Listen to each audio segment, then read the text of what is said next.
Should the Dallas Cowboys explore a trade for defensive end Robert Quinn? All that and more in this episode of the Locked On Cowboys podcast.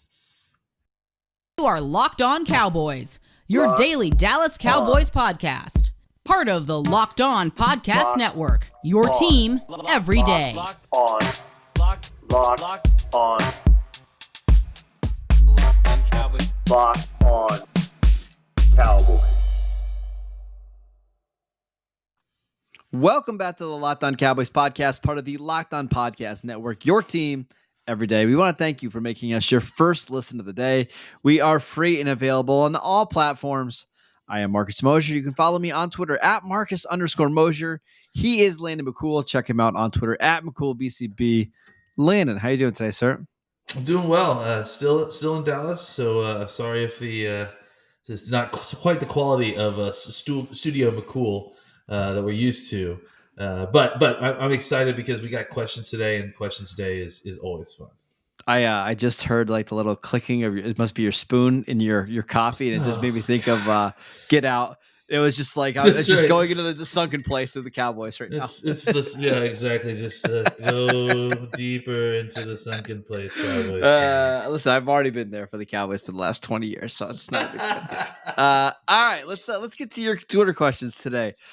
First one, actually, a couple different people want us to talk about the possibility of the Cowboys trading for Robert Quinn. They pointed out that the Cowboys were willing to give Randy Gregory $14.5 million a year. Robert Quinn actually is scheduled to be paid a little bit less than that over the next 3 years. The Cowboys, the front office, obviously knows him well. He's unhappy in Chicago. Would you be interested in bringing back Robert Quinn?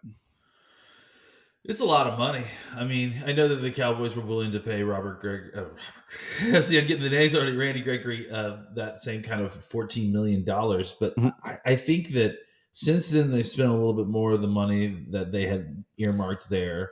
I do think that they had a certain amount of this free agent money earmarked for rollover into next season so that they can sign guys like Lamb and Diggs that are coming up. So I think the fit makes a lot of sense. I mean, he clearly was great while he was with the Cowboys. I think he would be a fit for what they're trying to do. I don't know that the trade compensation would be a ton, since it looks like Chicago may be trying to move that number off their books. I saw a couple beat guys for the Bears say like a 4th round pick is kind of what they're looking for. Yeah, I mean that sounds about right. What did we get for him?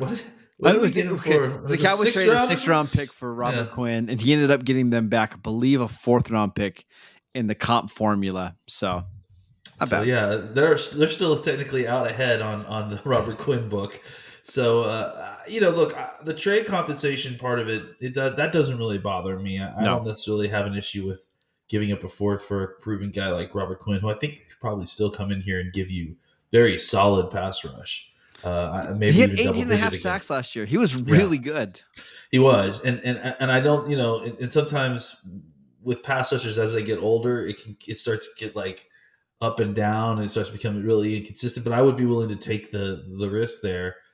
I think the thing that's kind of making me hesitate and think twice about it is the price tag, though. It's a lot of money. It's almost the rest of what you've got left on your cap. I know that you have a lot of cap room, but again, I do think that a lot of that is earmarked to roll over next year, so you have huge reserves to sign some of these big name players that we have coming up. Yeah, I struggle with this one because I do think he's still a really good player. Like the player that I saw last year in Chicago is absolutely worth that money and more. I think the Cowboys would have to pay him like $12.9 million this year. I think it's like 13.1 the following year and 12 the following week. Those are all very reasonable numbers. But that's also considering, like, that's just if we trade for him. I mean, isn't the whole point of the reason that he's holding us that he wants more money? Like, I'm acting out of ignorance here. I think that's so. I don't believe he has any guaranteed money left on his deal. So you could theoretically do something like you did with DeMarcus Lawrence, where you keep basically the same base salary and just guarantee it for the next couple of years. Okay, and I think there's also part of it too that Chicago's looking at it like, we're already in such bad cap situation. I mean, their cap situation is far worse than Dallas. Can we trade him now, save $12 million, because we're not going to win with him anyways this year? Let's just get back some cap space and a day 3 pick. I think that's where Chicago's interested. I don't know.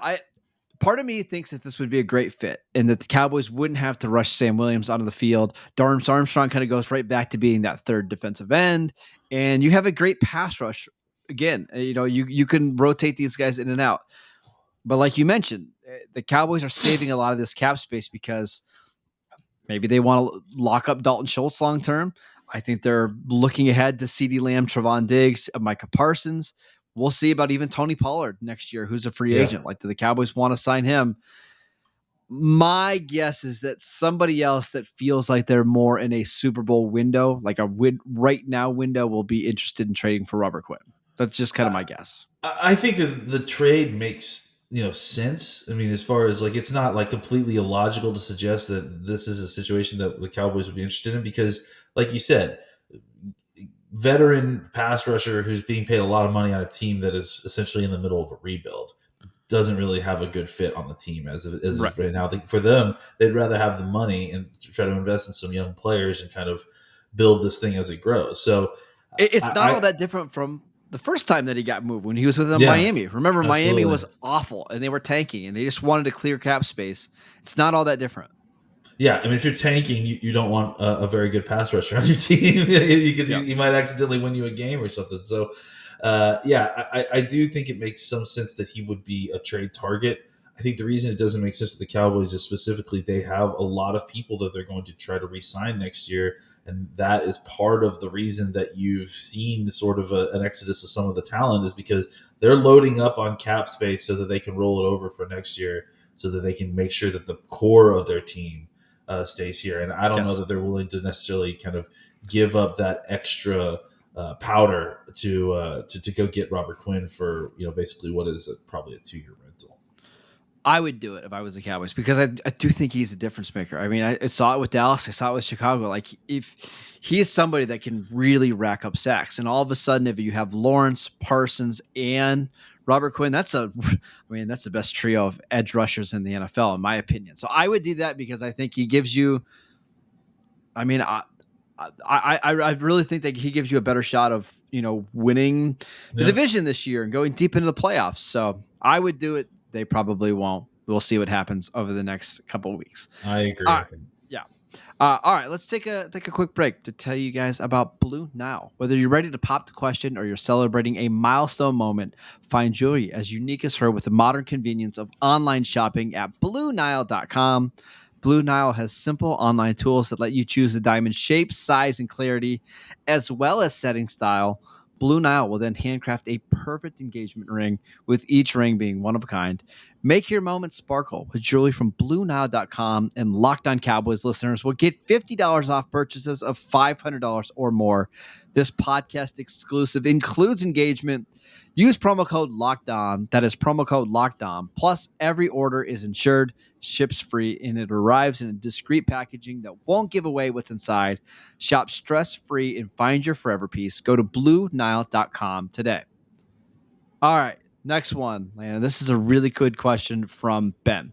He wants to know if you could pick one player on the Cowboys this year to have a better than expectation season, but not unreasonable. Who would it be? Like Dak entering the MVP conversation, Tyron Smith staying healthy, somebody else? What do you think? That's a good question.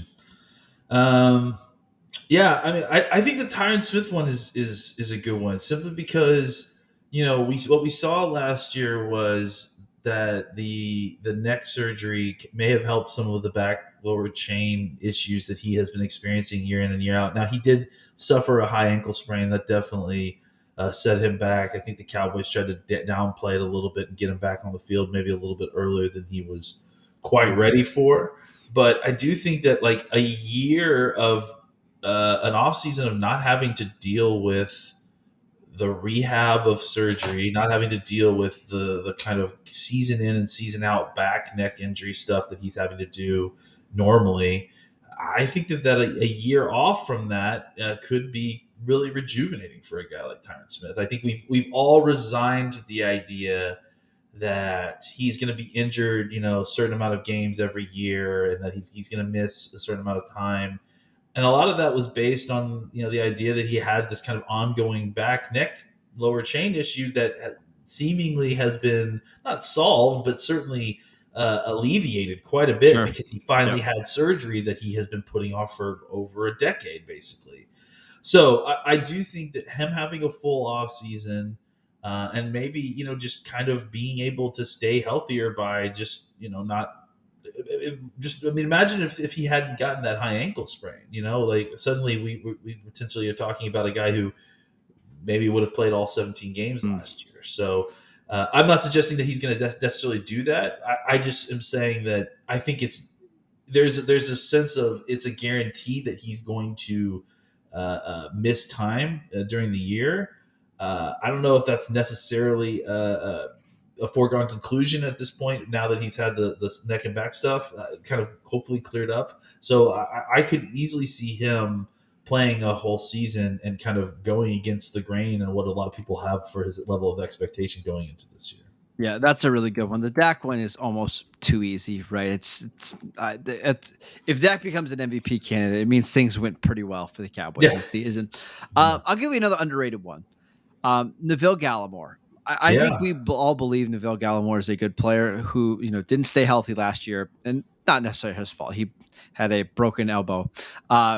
But if he turns out to be the player that we kind of were anticipating him being this year, kind of going into training camp and in the preseason, I think you suddenly feel a whole lot better about your defense, right? Because I think we kind of know what Osa is as, a one technique or a zero technique sometimes, or wherever they want to play him. If you can actually get somebody in the middle of your defense that can provide pass rush, that's not a liability against the run, we know the edge rushers are going to be good, whether it's Parsons, Lawrence, whoever. If you actually can get a quality pass rushing defensive tackle, who's the last Cowboy guy on the inside that you felt really good about their pass rushing ability? Jay Ratliff. I mean, that's probably the end. And before that, it was Leroy Glover. It's 1 year of Jason Hatcher. David Irving for like a handful of games. Like for a 4-game stretch. Yeah, exactly. I mean, it's been a long time. I do think he's one of the players that we haven't talked about a lot. But if he makes a big leap in year 3, which certainly could happen, he's 25 years old now, I think we're thinking totally different about this Cowboys front seven. Yeah, he's one of those guys that when we talked about the rumors about his body change, I mean they seemed outrageous about how much weight he's put on and how slim he's gotten. You've heard that he's gained. What was the deal that we heard that he gained 16 pounds of muscle, and he was at 306 like last year or something like that. So he's like at almost 322. Like, yeah. So if let's take him at his word or whatever. Let's say he's playing somewhere in the 315 to 320 range, right? If he's playing in that range and he really is playing as athletic or more athletic than he has before, suddenly what you're talking about is a pass rush. Forget Osa as a 0 or a 1. Neville Gallimore is your one technique at 320, and you kick Osa, kind of more appropriately outside the guard at the 3 technique. Now you've got, I think Osa is definitely a guy that could be on this list as well. Yeah, he's a guy that easily could be having a huge breakout. Nate Tice just put Osa on the athletic breakout list. Piece.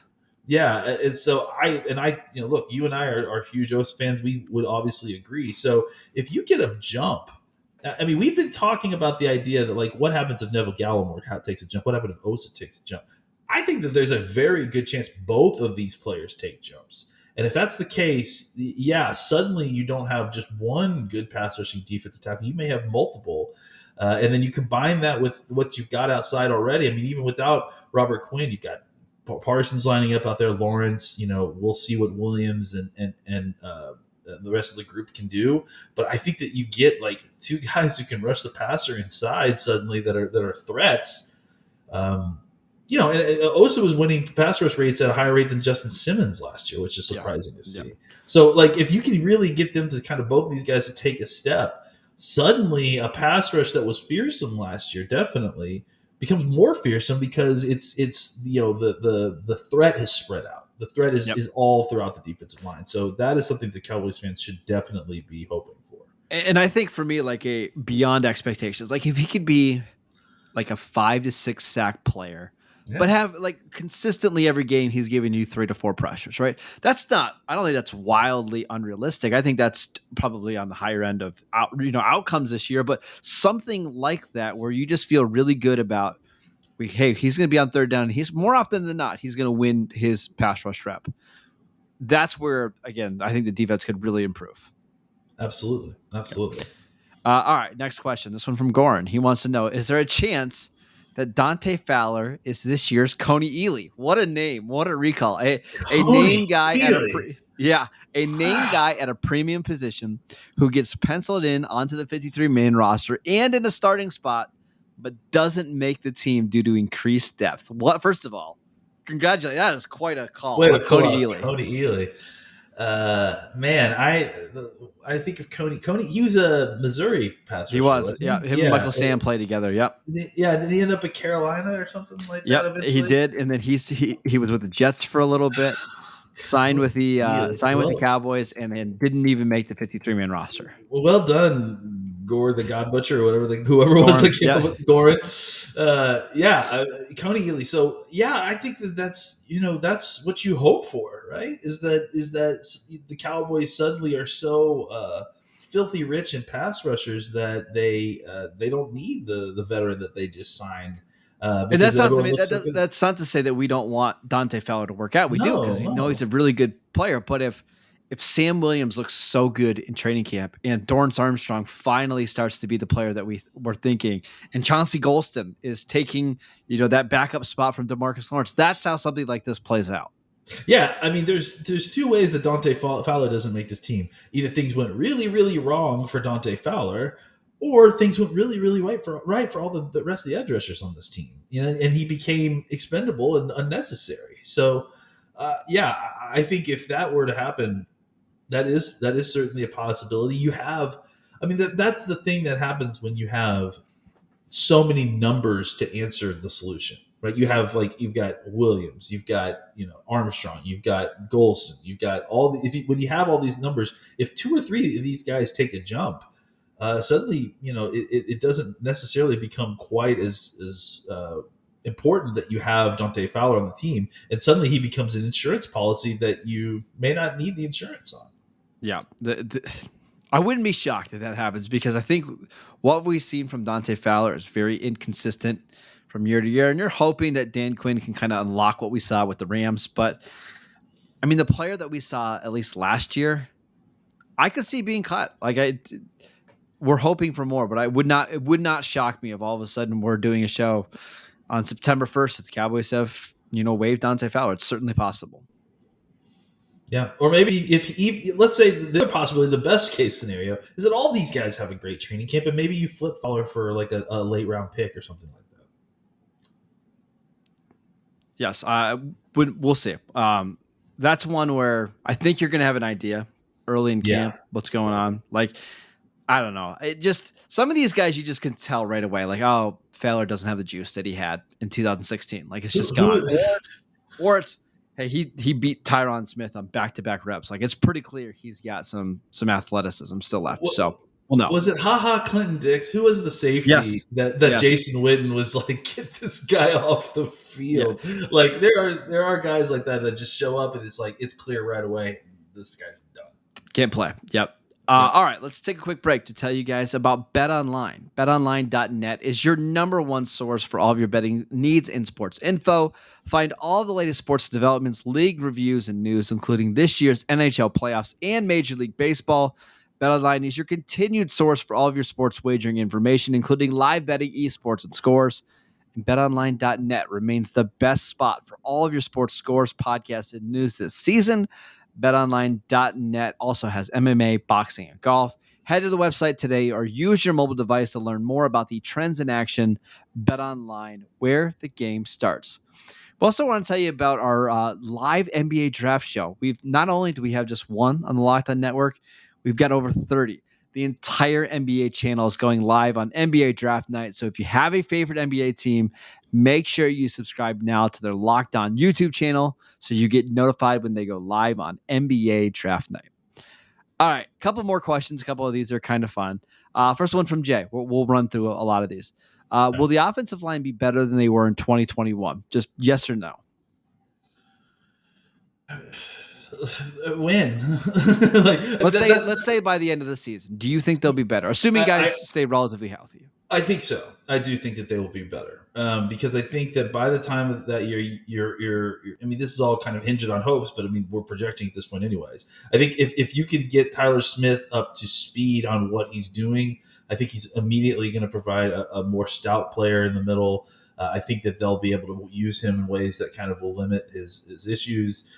I think that the way that he will be able to be leveraged in the run game and providing a strong front of the pocket, I think he will be an upgrade to where Connor Williams was at that point last year, hopefully. The question then becomes how much further does the center position kind of advance from here and there? So I think there is a good – I feel much more confident the center position will be better than it was at that point last year because I see a player that I know is an NFL player in Tyler Biadasz, and I am betting on the fact that he will improve. And if he doesn't improve – that somebody that is in there will be an improvement on where he was last year. So I think there's a chance that the offensive line is more consistent from game to game. I don't think the ceiling is there because like Lyle Collins, if he's healthy and playing well, he's just a better player than Terrence Steele. Like we even saw like in the 49ers game last year, I thought Collins was incredible. And I think Connor Williams is at least right now a better player than Tyler Smith. We'll see long term, but I think when he's playing well, and he's not getting, he's not losing because of power, I think he's a pretty solid starting guard. But I do think some of the consistency week to week stuff could be better this season. I think the thing with Connor Williams versus Tyler Smith is that you're choosing your way of wanting to have you're choosing your weakness, right? Yeah. Like with Connor Williams, it's pretty clearly strength. And with Tyler Smith, it's pretty clearly technique up until he can advance that. I think Tyler Smith's weakness will go away, whereas I don't know that Connor Williams' weakness is, literal weakness is getting much better. So, and the other part of it too, to me, is that, I just feel like they chose this weakness because I feel like this is a better fit for what they want to do. You know what I'm saying? Probably.